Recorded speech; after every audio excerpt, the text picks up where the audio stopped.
मतलब भाग 22 पर एक गहरी नजर डालेंगे। सबसे पहले सबसे सीधी बात, संविधान का नाम। अनुच्छेद 393 का जिक्र है यहाँ, जो कहता है इस संविधान का संक्षिप्त नाम भारत का संविधान होगा। हाँ, ये बहुत सीधा लगता है पर है जरूरी। मतलब हर कानून का एक औपचारिक छोटा नाम तो चाहिए ना, ताकि उसका हवाला दिया जा सके। हाँ बिल्कुल, पहचान के लिए। जी, अनुच्छेद 393 बस यही करता है, इसे भारत का संविधान नाम देता है। ठीक है, अब आते हैं प्रारंभ पर, मतलब कमेंसमेंट। ये लागू कब हुआ? यहां मामला थोड़ा पेचीदा है शायद। अनुच्छेद 394 कहता है कि सब कुछ एक ही दिन लागू नहीं हुआ।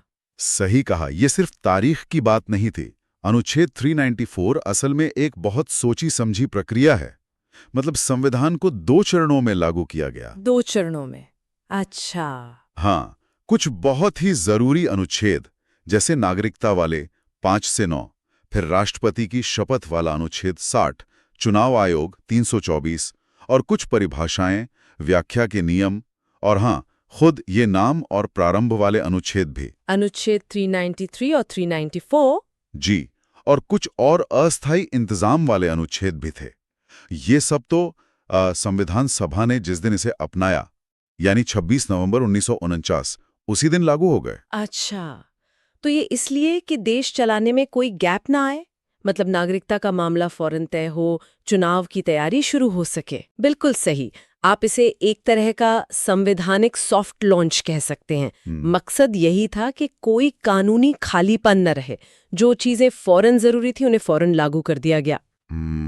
समझ गया, एक तरह की निरंतरता। जी, और फिर संविधान का जो बाकी बड़ा हिस्सा था, मतलब ज्यादातर स्थायी प्रावधान, वो लागू हुए 26 जनवरी 1950 को। और इसी तारीख को संविधान में संविधान के प्रारंभ की तिथि कहा गया है, जिसे हम गणतंत्र दिवस के तौर पर मनाते हैं। हाँ बिल्कुल, वो दिन जब भारत पूरी तरह से एक संप्रभु गणराज्य बना अपने इस नए संविधान के तहत। ये वाकई दिलचस्प है कि कैसे इसे 2 हिस्सों में बांटा गया। पहले जरूरी इंतजाम, फिर पूरी तरह लागू। ठीक है, तो संविधान लागू हो गया, लेकिन भारत जैसे देश में भाषा का मुद्दा हमेशा बड़ा रहता है।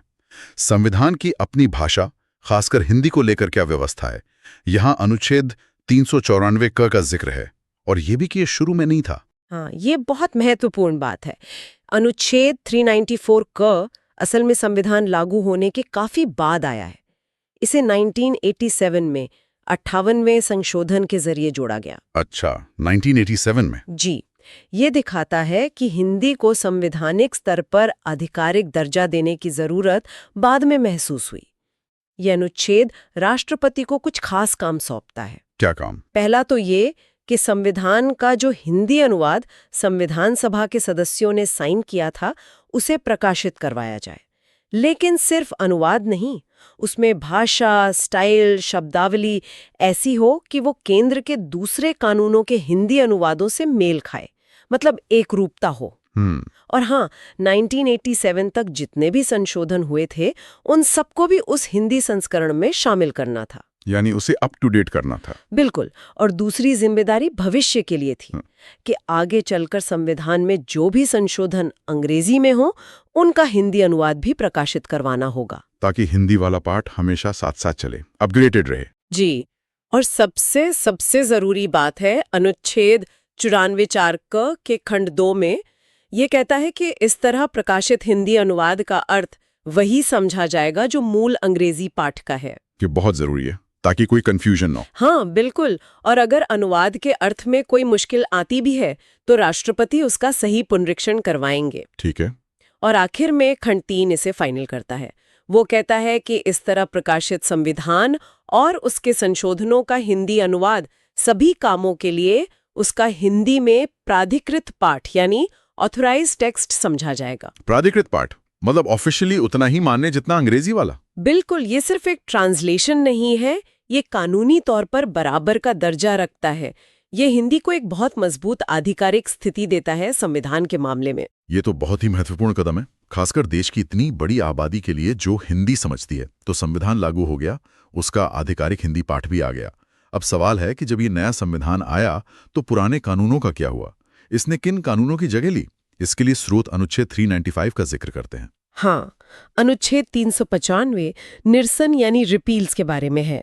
ये अनुच्छेद नए संविधान के लागू होते ही पुराने कानूनी ढांचे को औपचारिक रूप से खत्म करता है। ये साफ तौर पर दो बड़े ब्रिटिश कानूनों को निरस्त करता है, यानी हटा देता है। कौन कौन से? पहला भारतीय स्वतंत्रता अधिनियम 1947 जिससे आज़ादी मिली थी, और दूसरा भारत शासन अधिनियम 1935 जो आज़ादी से पहले सरकार का मुख्य आधार था। अच्छा, ये दोनों बड़े एक्ट्स हटा दिए गए।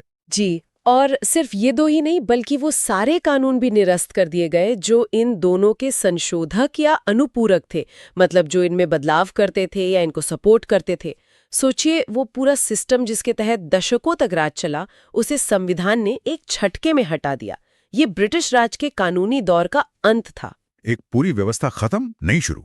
पर क्या इसमें कोई कानून बचा भी था? मतलब कोई अपवाद? हाँ, एक अपवाद है।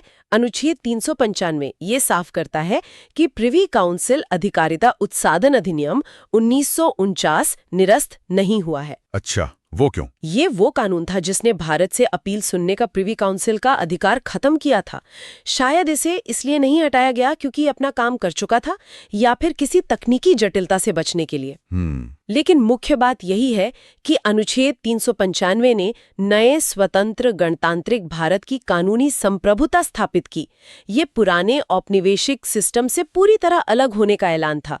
अब भारत अपने संविधान से चलेगा, ब्रिटिश कानूनों से नहीं। बिल्कुल।